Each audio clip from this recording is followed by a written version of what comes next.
Hi friends, it's Morah Bracha, and I'm so excited to start learning the story of Pesach with everybody. I hope everyone is doing well, and we miss each and every one of you, and we hope to see everyone soon.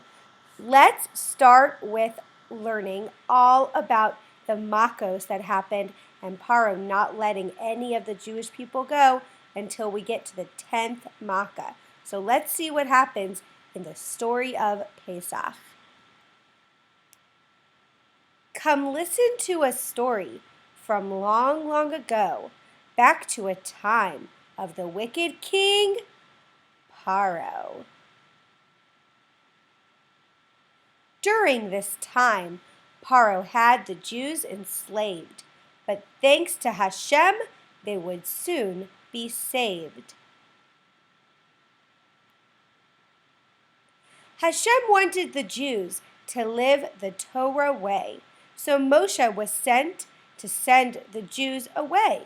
But Paro said, "No king is better than me. I rule the Jews. No, no, no. I will not let them go." The foolish king's future would soon be undone. Of the 10 makos, blood was the first one. Blood oozed from the rivers like sticky jelly. Dead fish made the waters disgusting and smelly. Blood in the bathtub and blood in the sink. No water at all, not a drop left to drink. The only fresh water was found by the Jews. "Give us water," yelled the Egyptians. The moment the Jews shared a few sips, the water turned bloody on the Egyptians' lips. Even Paro was thirsty, but he still said, "No, no, no. I will not let them go." "Fine, have it your way," said Moshe as the second makkah began. Frogs jumped here, frogs jumped there, frogs were jumping everywhere. They jumped from rivers and sprang from lakes, hopped around in the dishwasher, and popped out of cake. All the kitchens in Egypt just kept shaking, with frogs leaping out of the bread as it was baking. Frogs hopped onto shoulders and croaked into ears, but still Paro said, "No, no, no. I will not let them go." Suddenly came makkah number 3. All the dust turned to lice as fast as can be. The Egyptians tried to get rid of these unwanted guests, but there was nothing they could do about these pests. They tried soaking in rivers and springs, but could not flee from the small, itchy things. Others took cover in tunnels down deep, but way underground, lice continued to creep, and still Paro would not let the Jews go. Egypt shook with roars as beasts took the streets in makkah number 4. The lion, leopards, and mean grizzly bears were breaking down doors and charging upstairs. The Egyptians tried to hide in barrels and boxes, protecting themselves from mad dogs and foxes. Paro ran to Moshe and said, "I'll free them today. Just please tell Hashem to send these animals away." But when the animals finally left, Paro said, "No, no, no. I will not let them go." "Beware," said Moshe. "Hashem is fighting our battle because you have treated us worse than cattle." The Jewish people struggled with wagons and plows, while you gave rest to your oxen and cows. But those cows that you pamper are about to become sick, thanks to makkah number 5.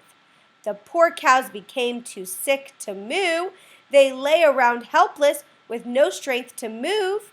Meanwhile, the Jewish cows had no coughs, wheezes, chills, or sneezes. But still Paro cried, "No, no, no. I will not let them go." With Paro's stubbornness came Makkah number 6. Hot, painful blisters popped all over his skin. On every Egyptian, those boils kept doubling. All over their bodies, big blotches were bubbling.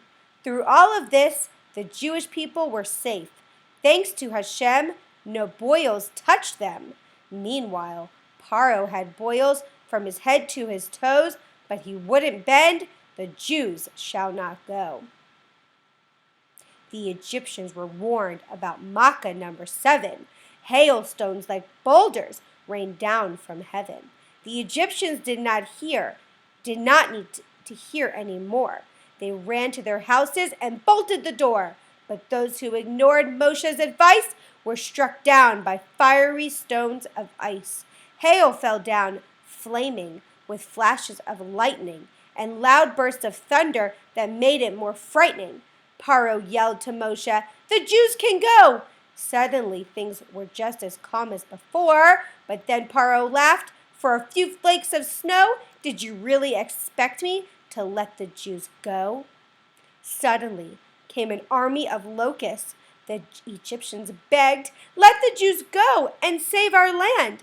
But still, Paro refused to follow Hashem's command.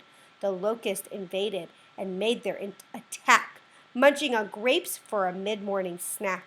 When finally the locust had devoured every tree in the land, Paro begged Moshe. He wasted no time. "I've kept the Jews too long. I admit to my crime." But the moment the Makkah stopped, Paro said, "No, I will never let them go."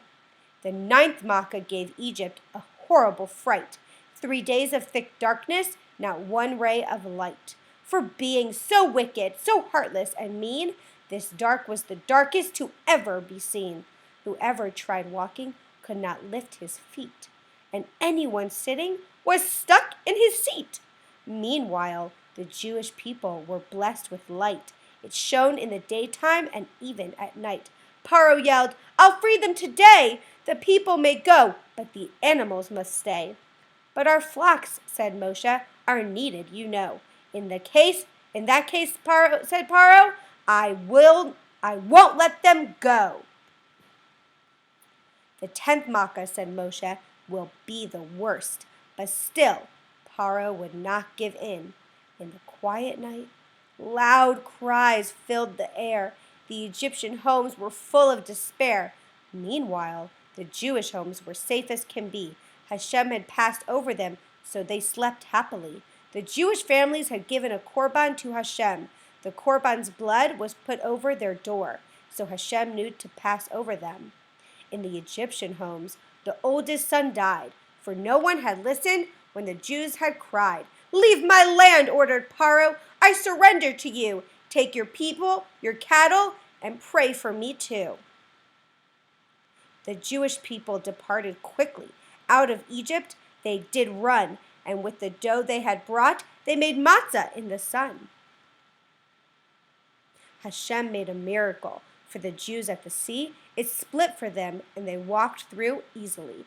Paro, of course, changed his mind once again. He chased after the Jews with all his armed men. They saw the open sea and barged right in. Suddenly, the sea came crashing onto them. That was the end of the great Egyptian reign.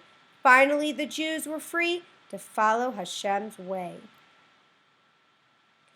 To remember how the Jews were saved, we eat matzah for 8 days. First, we begin by cleaning our house to make sure there is no bread around.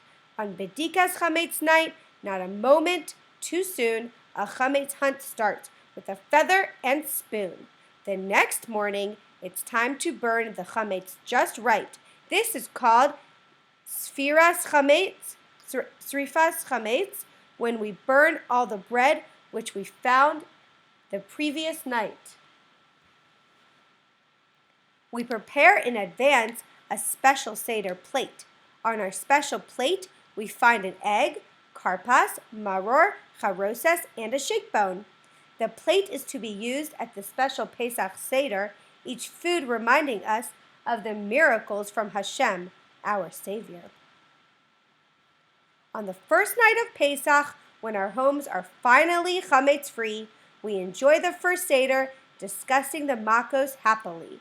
We talk of all the miracles and thank Hashem for our food, as we remember the makos, matzah, and the Yam Suf. Thank you for joining us at Storytime with Morah Bracha. Bye, everybody.